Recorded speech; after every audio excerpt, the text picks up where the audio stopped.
What's up, what's up? It's time for Done Way Past Funny with your host, G.D. Fenderson. Join us as we take a look back at the early works of seasoned comedians before they were seasoned with this week's guest, April Brucker. It's time to get down and get dope with Done Way Past Funny. Hi, I'm G.D. Fenderson, host of Done Way Past Funny. Thank you for joining us as we continue our interview with ventriloquist and comedian April Brucker. Enjoy. Okay. Yes. Now, I know with ventriloquism, actually, I guess with any art form, there's a certain part of you have to like prepare for that because April does not go out on stage per se. It's actually a version of you that performs on stage. So do you have like a ritual that you go through to get you from April the person to April the entertainer? When I go to a club, I like not to talk to anybody beforehand. I just like to hang back. I'm very polite when I meet people, but I like not to talk to the rest of the comics. I don't like to talk to people too much. Because I have to save my energy. That's one of the downsides of being an extrovert is, and I'm very annoyed when people talk to me beforehand. I'm a little antisocial before my shows, but after my show, I'll be your friend. It's funny because I'm not antisocial, but I do try to go into a zone because I still don't like, I'm still, I get nervous before I perform. And I'm nervous up until I get my first laugh. Once I get my first laugh, the nerves go away. Oh yeah, once you get that first, I'm very nervous before I perform. I actually suffer from intense stage fright, and that's one of my dark, dirty secrets. And I mean, it's gotten like it's one of those things that it's always stayed with me because I was a very shy kid. And I'm one of these people where I seem like an extrovert, but after a party, I have to like not talk to anybody for a few days because I feel like I've given my energy away. And yeah. And then I end up having a great time, but then I go home and I'm like, why? So, but Richard Burton also said something that stuck with me is that he doesn't trust anybody that doesn't have stage fright because stage fright's normal. And if you don't have it, there's something wrong with you. And there have been times where not that I didn't experience stage fright, but I'm like, I gotta loosen up. And so when I was like, I'm not scared, I've bombed. Okay. But then again, when I was too scared, I've also bombed. But when you're a little nervous, that's good. It's like the happy medium, Yes. I told my wife, I was about to do a show, and I was headlining, and my wife says, so she says, you'll be okay. I said, I don't know. I'm not. She says, are you nervous? No, that's not what she asked me. But I said, I'm worried. She goes, no, you always do fine. I said, no, you don't understand. I'm always scared before I go up. I'm always nervous. And I'm not nervous right now.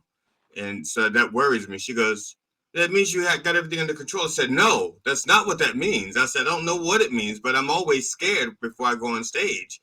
And part of the fear when I have it makes me prepare. Like, do I got this right? Do I have that right? But when I when I don't have it, it's like there's something I don't understand. That's not normal. I know I'm afraid to be up there, and I know I don't even like being on stage. If I could do my material and someone else perform it, I'd be fine with that. But nobody else. So go ahead. Nobody could do justice. I feel you. And during COVID, I was secretly happy that all I had to do was Zoom shows. I feel you because it's like, But how'd you do? How'd you do when you weren't nervous? I got nervous just before I went up. Mm-hmm. I don't know why I wasn't nervous before. Maybe it wasn't real or something. I don't know. But just before, like three minutes before I went up, the knot in the stomach, the pit, the knees got weak, and it was like the worst. It was the worst version of scare. I was like, "Holy crap!" It's like you're making up for lost time. I only got 2 minutes now to get on stage. What the fuck's wrong with you? And I was like,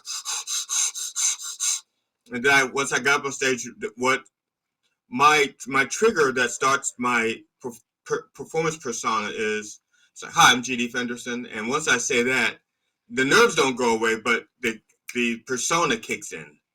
And then once I get my first laugh, then the nerves are gone. And then the persona and the performance, it all becomes like together.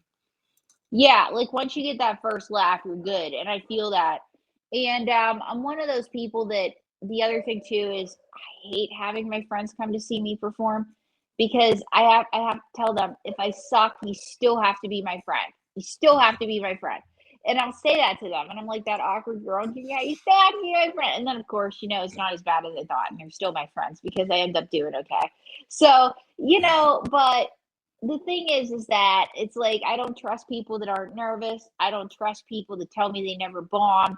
And I don't trust the comic that's BSing in the back of the club with everybody before the nervous chatter. I don't trust that. Like it's like if you're nervous, if you're then I trust you. If you tell me that you bombed, I trust you. Now here's the thing. I've never bombed on stage. I've had a couple of bad minutes. No, but I've never had a bad show. And part of that, I think part is because it's my friends, the people that actually know me off stage, they're not impressed they're not impressed with me performing comedy, because as far as they're concerned, what they see is a lighter version of what I am with them. When I'm with them, it's the same. It's the same thing. As a matter of fact, they don't even get it. They don't understand. One of my closest friends, I've known him since I was 18. I'm 64 now, so we've known each other for what, 46 years, I think. Yeah, you've known each other longer than I've been alive. Keep going. Yeah, so we've been friends for like 46 years, and I've been doing comedy for 10 years, but he's known me and my sense of humor since we were 18 years old. Since I was 18, he was 19. And we just recently went on a cruise together. And this is the first time this is the longest we've ever been together alone. We're friends, but we've taken our spouses on like 3-day holidays together. But this is the first time he and I have ever been alone for a week. And our wives are going like, well, it's okay, you're going to be friends. It's like, are you kidding? We've never been alone for a week. We're sharing a room for a week. 8 days. That's never happened before. We may not still be best friends when we leave. Oh, I've lived with friends. Yeah, I feel that. Yep. And so I did comedy while I was on a cruise ship, and when I was in Alaska, I did some comedy. And this is the first time he'd ever been. He'd seen me perform before, but it's like I perform and I talk with the people afterwards. I talk with him and his wife afterwards, and they leave. They don't stick around. They don't stick around to chat with me because we'll talk on the phone later. So he's never experienced what it's like to be around me after a show. I did the show. The next day, people saw me on the street and they're chanting GD, GD, and he's like, "What the fuck?" And one guy walked up to me and he goes, "Damn, I didn't see your show, but I heard you were funny." And he goes, "They heard you were funny?" It's like that, and it was like new to. And first of all, that was new to me. I've had good shows. I've never had people chanting my name down the street. That is pretty cool that they chanted your name. I've never had that, so I got to get on that program. I'm gonna say I don't understand why you haven't, because you're an attractive woman. I would think they'd be shouting your name even if you bombed. They'd be like, April, remember me? I was in the 5th row. I was the one snorting. I was the one laughing like this. Actually, sometimes they have they're like, oh yeah. Like I've had people recognize me by my voice, obviously. Because it sounded like a redneck chipmunk on crystal meth. And so I was at a meeting, and it was for a project that didn't go through, thank God. And I was meeting with somebody that was oppressively arrogant. And we're at this restaurant, and he's talking about his fans. And I'm just like, this, and I just and so anyway, we're getting ready so the waitress is bringing us some drinks, and she says, you, and she points to me. She goes, the cook saw you on TV, and he says that you are very funny. I said, oh my God, thank you. He goes, you have a puppet, right? I said, yeah. and he wants to know when you're performing next. He wants a picture, and I was like, oh my God, and I said, how did he know me? He goes, your voice. He goes, that voice is unmistakable. That I'm with is totally deflated, and it's just that God hates the same things I do. So anyway, but that was one of my cool things, but it wasn't. Nobody's chanted my name yet, so I got to work on that. It's funny. I was performing in Iowa. I performed in Iowa, and I was after one of the shows. I was going into the supermarket to buy food so I could eat it, so I could cook it in the hotel. Well, microwave it. It wasn't really cooking. I was like, yeah. I was buying frozen food so I could cook it in the mic. So to save money, because if you eat out at a restaurant, then you spend all the money that you just earned it up, So I'm going to. So I bought food. Life on the road, yes. Yes. So I'm going into the supermarket. It's Hy-Vee. I'm going into the Hy-Vee, and this gentleman walks out, and he looks at me and he goes, "You're that comedian. I just saw you." I said, "Yeah, I am." And he talked to me. He talked to me for 20 minutes about my hair. Wow. Now here's the deal. He said he saw me perform. He is asking me about my hair, the regimen, what kind of shampoo, who does it, who styles it, and so forth. And I said, well, I live in Baltimore. I live near Baltimore. So the guy who does my hair is in Baltimore. I doubt that, you're going to go from Iowa to Baltimore to get your hair done.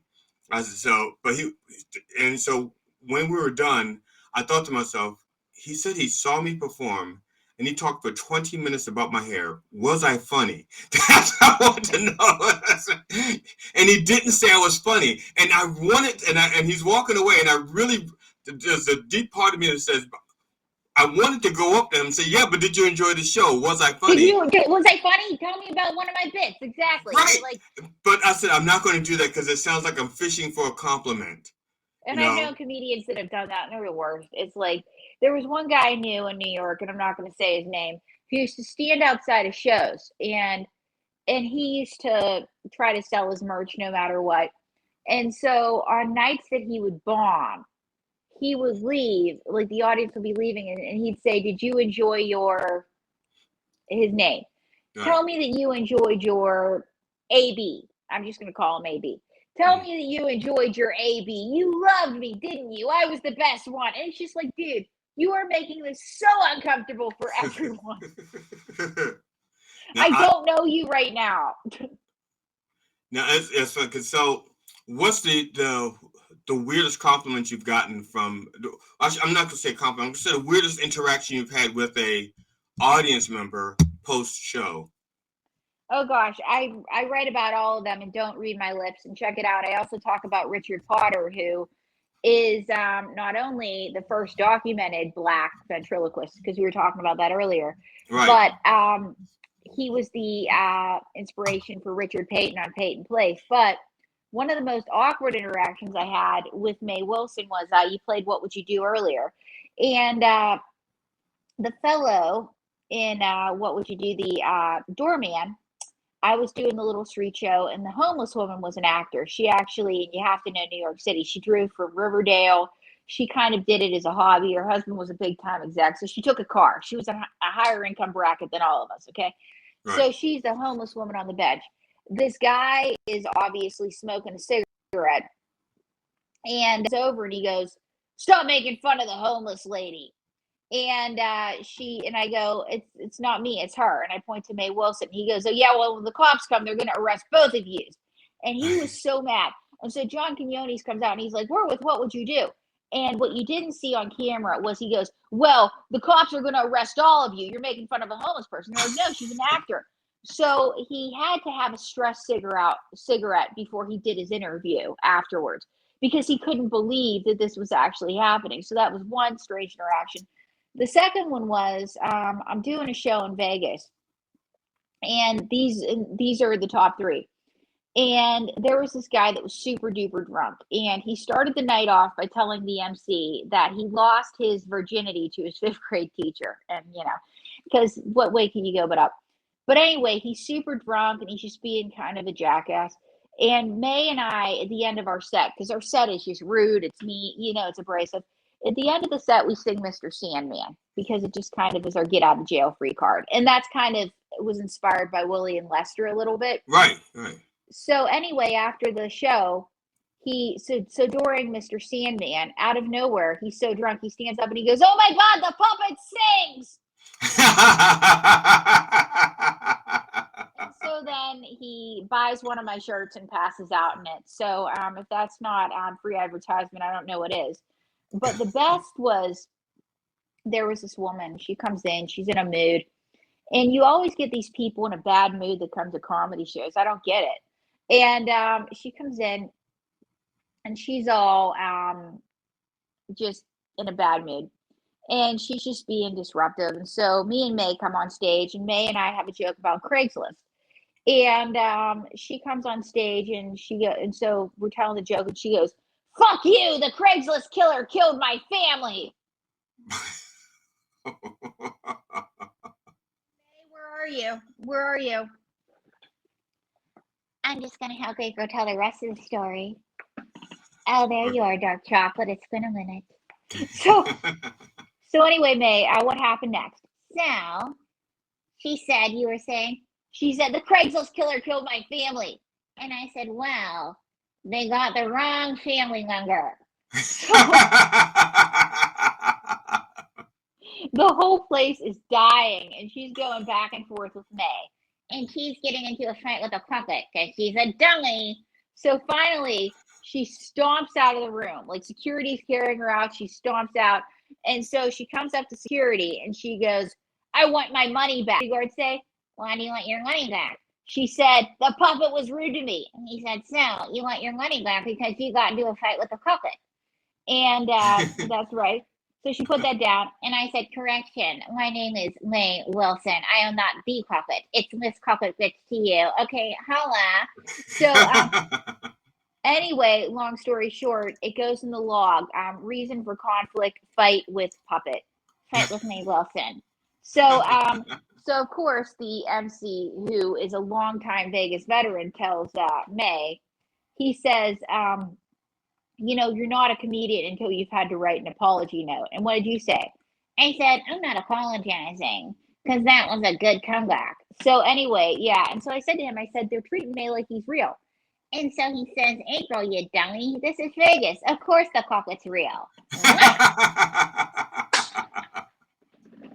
Now, does May answer her fan mail? Yes, May answers her fan mail. Okay. Now, this is, I don't know how I'm going to, okay, I'm going to try it anyway. When you're writing material, do you find yourself fixing it, saying like, wait a second, May would never say that. But you know who would say that? Officer E would say that.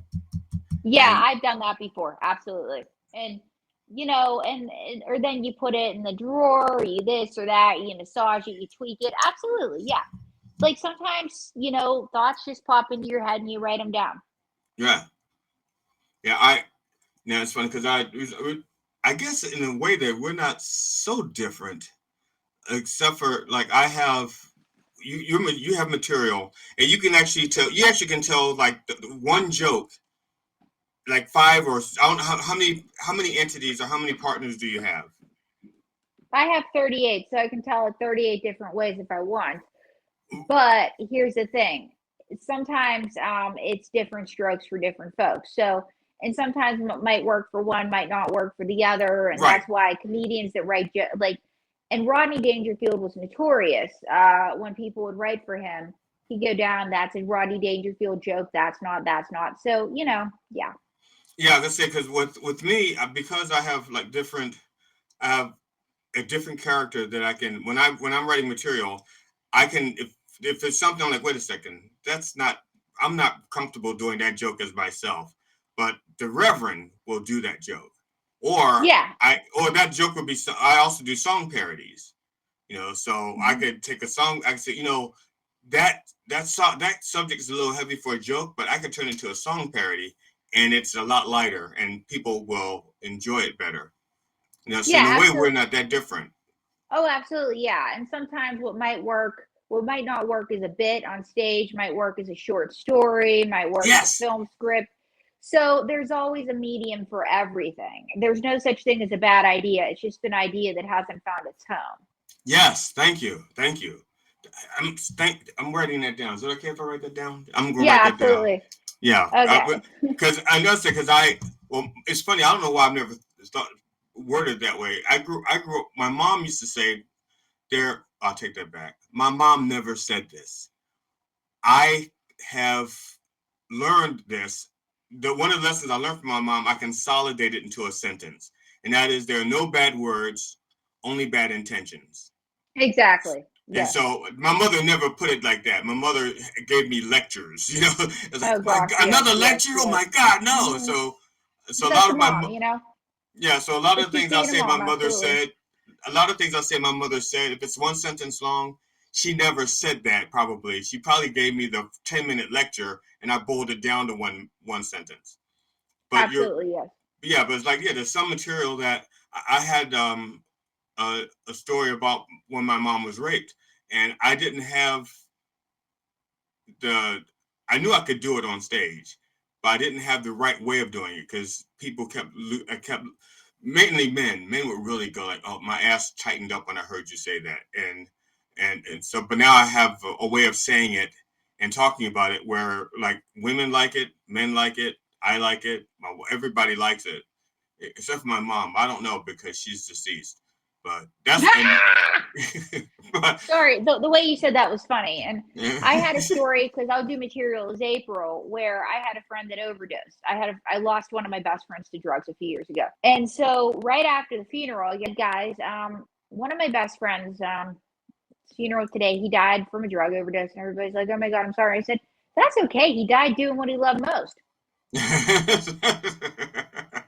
And I got a big laugh that night, but here's the thing, I've done that and people are like, oh my God, that's terrible. So some of it is you got to read the crowd, but like I tell people, like what you got to do is buy them dinner first, then talk them up, then touch their hand, then kiss them, then say, hey, let's go back to my place, then get nasty.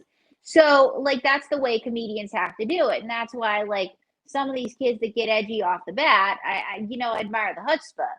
Buy them dinner before you go there. You can do it, but you got to buy the girl dinner. That's the way you got to look at an audience: is buy the girl dinner. No, see, now I have a slightly different. I use that approach sometimes, but sometimes I have a slightly different approach because I used to be a stripper, and when you're a Oh stripper, you don't get to. There's no subtlety as a stripper. As a no. stripper, you walk up and you go like bam, and they go like, So sometimes my jokes are more like bam. And they're like, we want more. So okay, I'll give you more, and then I hit them with the the others. Yeah, but you got to kind of warm up, like, and but everybody's different. Yeah. But sometimes, but here's the beautiful thing though, is there are different jokes, different people, whatever. But you also have to know how to read your crowd, and that's Yes. where comedy takes work. And there are some times where I'll tell a joke with one of the puppets that doesn't work. And the puppet looks at me and goes, April wrote that one. And that's my get out of jail free line. Now, Or sometimes May Wilson, and we did this in our early days, where I would totally be eating it with a bit, or it wouldn't go over, and May Wilson would go, "Well, I guess that needs work." now, have you? Because like you was talking about, well, I guess in a social setting where you don't have your partners with you, let's just say even like it could be a casual dinner, could be a date or anything like that. Have you been in a situation where all of a sudden you just wish that, I really wish May was here because she would have the perfect comment for that. I could say it, but you would really think I was a dick if I said it. But May, Oh, I you do got, think that because and I'm a nice person in real life, but I think that quite a bit. it just finds like, I uh, May. May, damn it, May. I'm sorry, May's not here, but here. Well, No, oftentimes I say April, stop being a lizard. no. So I'll be like, May's not here, but let me put this on and do this. Okay, here we go. Much better. Here we go. And don't ask me why I have a latex glove next to my microphone. Don't. It's Don't. it's it's it's all good, man. It's all good. So you don't need to know. So, I'm just going to check on my list. Oh, here we go. Two more questions, I think. And then if there's anything that you would like to discuss that we didn't cover, like a favorite charity or something, that's cool too. Okay. All right. But the question real quick was I lost it. When you're performing, is there anybody that you know that could make you nervous seeing them in the audience? Oh, actually, you talked about you don't like it when friends in the audience, right? Right. Nobody could make me nervous except myself. Well, actually, yeah, that's true. You have to like choose to be nervous. Yeah. Yep. I got you. Nobody can make you nervous except for yourself. Yeah. You're right, and I still get nervous, and it's their fault. No. Yeah, it's my fault if I blow it. Yes. Yeah. So, well, I think that's I'm all out of questions. So. Well, anyway, I actually got to run, but folks, check me out, aprilbrucker.com or aprilbrucker.tv. Let me try that again. Folks, check me out, aprilbrucker.tv. Merry Christmas. So glad I didn't marry you. Thank you so much. Don't read my lips. Vote for Donald J. Trump, and mwah. Thank you so much. I got to run. Thank you. All right, take care. Thank you. Thank you. Bye.